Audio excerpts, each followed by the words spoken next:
Hi guys, Rachele here with Amethyst Ascension, and today is day 3 of the 78 days of tarot, and it is the High Priestess. So,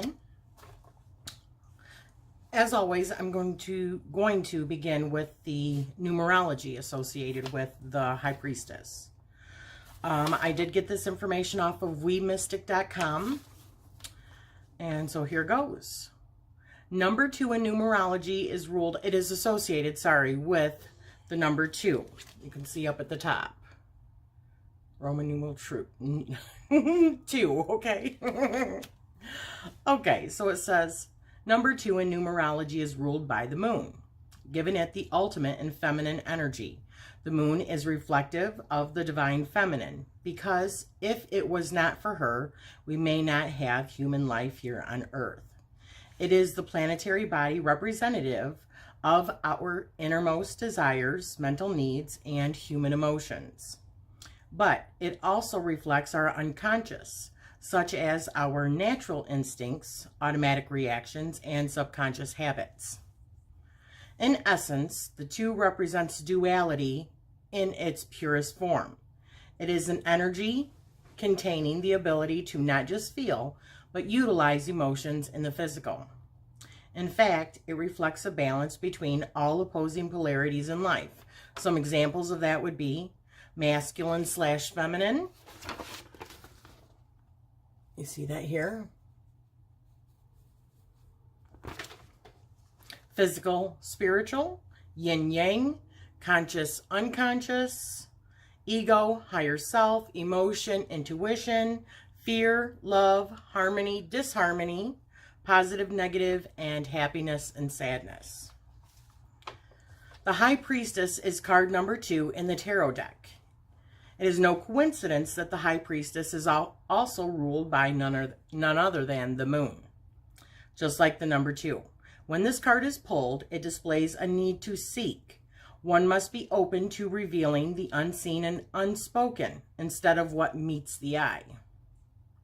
The High Priestess is not only wise, but also compassionate and understanding. She represents being able to pierce the veil of reality, being able to easily discern decisions that live within the physical realm, the spiritual realm, and everything in between. This obviously shows a connection to the number 2 on the card, as she is connecting the conscious to the subconscious. This card holds the energy of spiritual enlightenment and knowing how to utilize it to navigate through physical life. The number 2 emanates an energy of the ability to embrace duality. The number 2 reminds us that we are powerful in both the physical and the spiritual realms, as above, so below. The number 2 is a representative of a feminine yet tenacious and tactful energy. It represents diplomacy and cooperation alongside a flexible and humble nature. This number is proof that harmony is possible, even if there is supposed to be more that meets the eye at first. We must encounter duality in order to achieve harmony. It encompasses a silent wisdom, inner emotion, observing the yin-yang element of life and appreciating the balance of intuition alongside the material world. So, the next thing we are going to touch on is I am going to change the camera around. This time I want the focus to be a little bit easier on the cards while I read a few meanings out of some various books for you, okay? So see you in a second. Here we see the High Priestess from the Mermaid Tarot by Lisa Robertson and illustrated by Julie Dillon. The High Priestess sees all, though sometimes that is just as much a curse as it is a blessing. As she works alone at her altar, she understands that magic always comes with a price. When you ask the sea for something, you must give something in return. What are you willing to give? Calypso knows that the less that you give, the less that you get in return. That big vision that you hold deep inside of you will cost you and might even break you. Do you want it anyways? As the goddess works, she cares not about your fears, doubts, and concerns. She already sees that which you cannot. Be careful when you summon her, because she is going to expect you to have already read the terms of the deal and will be waiting for your payment.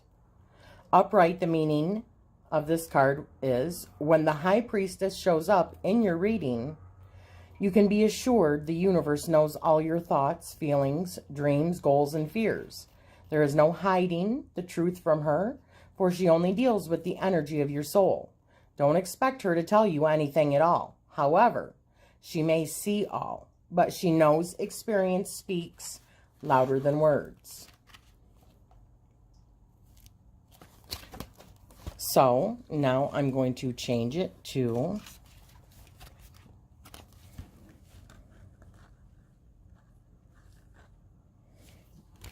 the High Priestess from the Everyday Witch Tarot from Deborah Blake and art by Elizabeth Alba. And the High Priestess is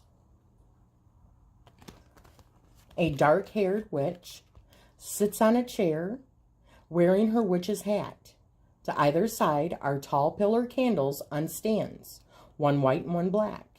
In front of her there is a large glowing crystal ball into which she is looking. To the left of the crystal ball is a tarot card spread, and to the right is an enigmatic black cat with one foot resting on a drawstring bag from which runestones are spilling. Behind the table there are stacks of books. Mystery surrounds her, and yet you get the sense that this High Priestess knows everything about you. Your worries and your innermost secret desires, your past and your future, before you even ask one question. She has the answers that you seek, but can you convince her to share them? The High Priestess represents both ancient wisdom and current knowledge. She is every wise woman who ever lived and every matriarch who ruled over her family's kitchen table. You can probably learn a lot from her, but you have to be looking for the answers in order to get them. And you have to be willing to deal with the truth when you get it. Life is rarely black and white, and neither is whatever you will learn. Things to consider. The High Priestess represents deep wisdom. Sometimes that wisdom comes from outside of us, and sometimes it comes from within. But it rarely just lands in our laps accidentally. This card encourages you to embrace your own power, inner wisdom, and knowledge, and to pursue such things outside of yourself as well. What are you seeking? What questions do you need answered? And what can you do to find them? The High Priestess card in a reading may represent you, or it may be an indication that there is someone you can turn to for help, a mentor, an elder, or someone that you respect in your spiritual community. But don't expect this person to just hand you the answers. You are still going to have to do the hard work for yourself. Be aware of looking at things as being black and white, right or wrong. Life is rarely that simple. And sometimes you have to accept that you can't know everything right now. That's a hard one for me because I want to know everything, right? But you know what they say, be careful what you wish for, right? So the next card that I'm going to show you is the High Priestess from Journey into the Hidden Realm. Let me find it in here. Oh, this one goes backwards. I always forget that. Maybe it doesn't. Okay, here we go. She moves elegantly through the night, her radiance lighting the space around her.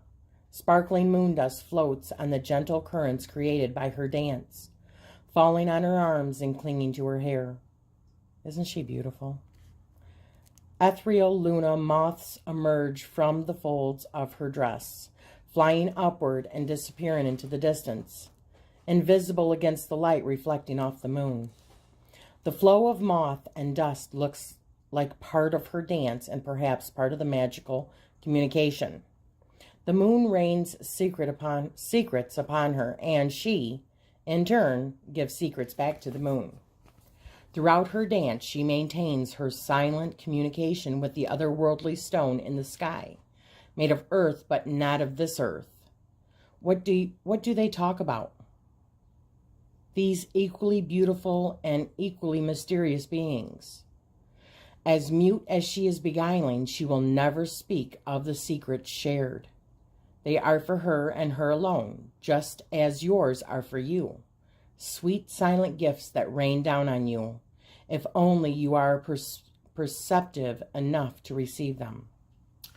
The divinatory meaning for this particular card in this deck means, when the High Priestess shows up in a reading, it often means that you already know the answer or advice that you are seeking. The moon and the Luna moths represent intuition and otherworldly knowledge. In other words, they are the information or certainty that you have that is based on no apparent or logical reason.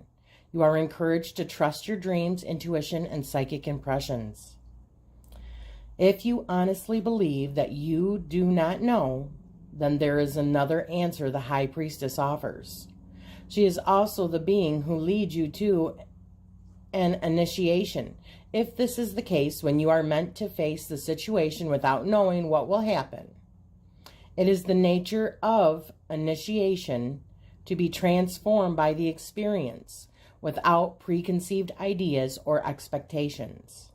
The journey itself holds an important life lesson for you.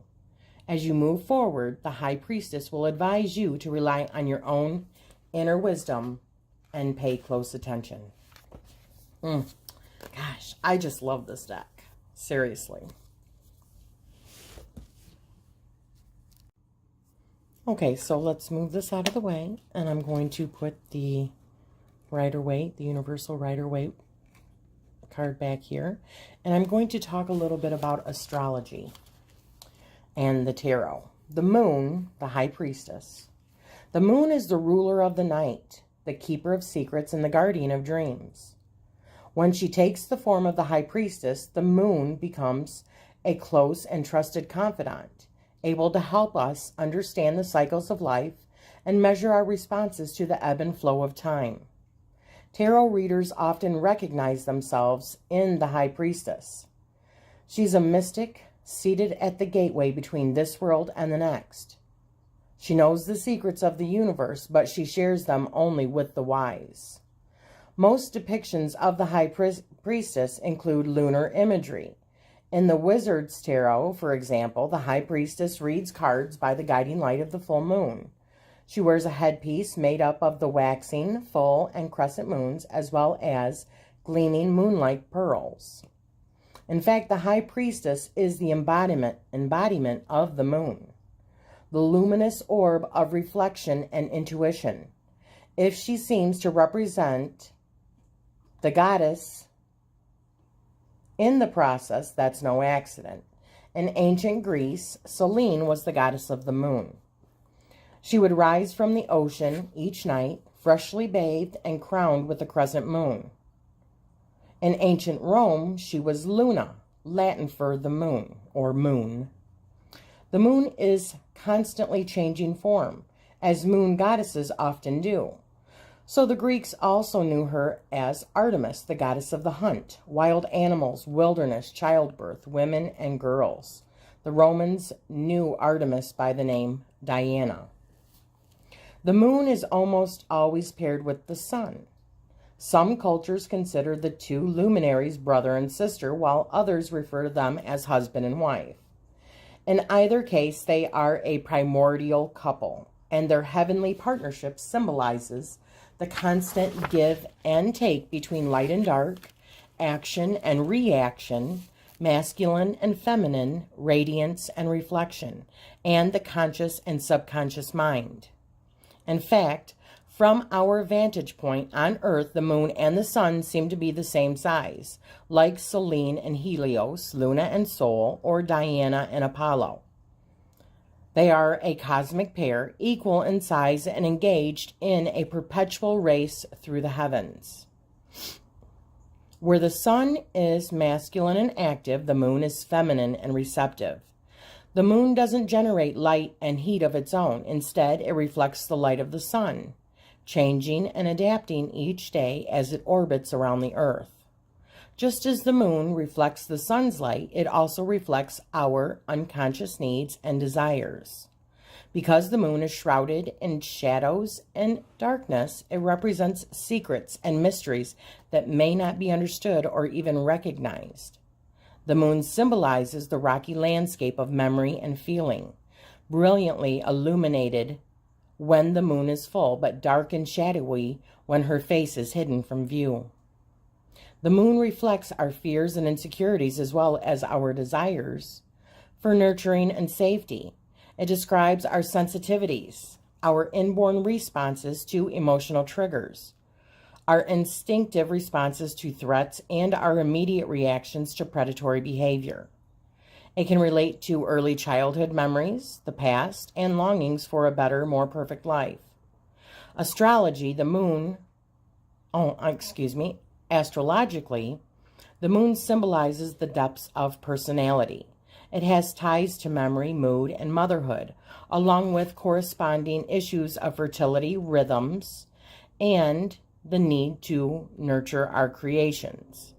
The moon rules Cancer, the sign of home and family. It also rules the 4th house of the zodiac, where modern astrologers look for information about childhood, motherhood, and nurturing. The moon rules the breast, stomach, ovaries, and womb, a reminder that the nurturing power expressed through mother's milk and comfort food. The moon card corresponds to the element of water. The term High Priestess is modern, another innovation of the Golden Dawn. Originally, and still today in many European versions, especially the Tarot de Marseille. Boy, I just chopped that one up. The card is called Papessi. I probably didn't pronounce that correctly either. That is female pope. The image of a woman wearing the robe's triple crown and holding a book open in some versions, closed or even locked in others. Goes back to the very first extant deck, the Visconti Sforza, whose pictures were without name or number.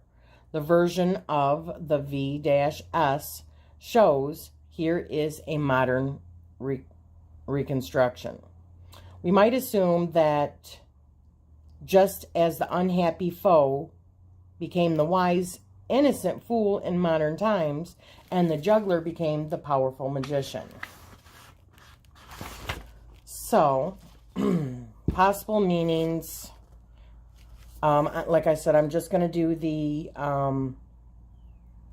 Rider-Waite ones, which in here, honestly, I don't know which ones aren't and which ones are, because they only have the names, and I'm not that educated on this whole thing yet. So I'm just going to say from the Grand Orient, which was a Waite inspired deck, I believe. High Priestess was nature, including generations and reproduction, fertility change. In the Rider-Waite deck, 1910, the High Priestess was all about secrets, mystery, the unrevealed future, the woman whose interest and inquiries, or interest, the inquirer, if male, the inquirer herself, if female, wisdom and science, and in the reversed, it meant moral or physical ardor, conceit, or surface knowledge. And as I said before, that information I got out of the Tarot Wisdom by Rachele Pollock. I highly suggest, that's just too big for the picture. I highly suggest getting that book because there's tons more information that I'm not even reading to you guys. I wanted to show you a few more cards. I just feel like this is the best way to do it. This is out of the Shadowscapes Tarot by Stephanie Poimanlaw.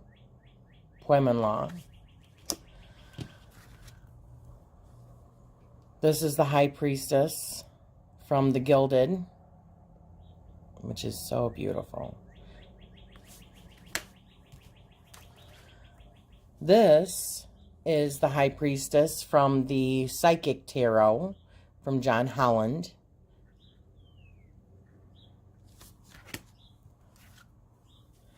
This one is the High Priestess from the Angel Tarot cards by Radley Valentine.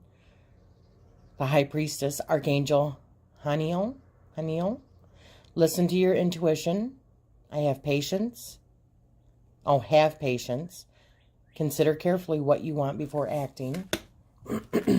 And this one, this is from the Good Tarot by Colette Baron Reed. This is the High Priestess. Isn't she just beautiful? The moon is represented there. The third eye is represented there. Wings for like divinity. Beautiful. So in wrapping up, I would just have to say, hi baby, that the High Priestess is all about really listening to yourself and your higher self, your intuition. You know, if you have a decision to make, do lots of research, because there's probably things that you're not seeing in the situation. There might still be some mystery shrouding whatever the situation is, or a person that you're dealing with, or even when it comes to your own insight. Okay, but ultimately it comes down to, in my perception, is just trusting your gut after you have gathered as much information as you can. That's pretty much all I can say. I hope that you enjoyed this video and you're enjoying this series, 78 Days of Tarot series. If so, please give me a like, hit that subscribe button, and don't forget to hit the little notification bell to be notified of future video releases. And always, love and light, guys. Thank you.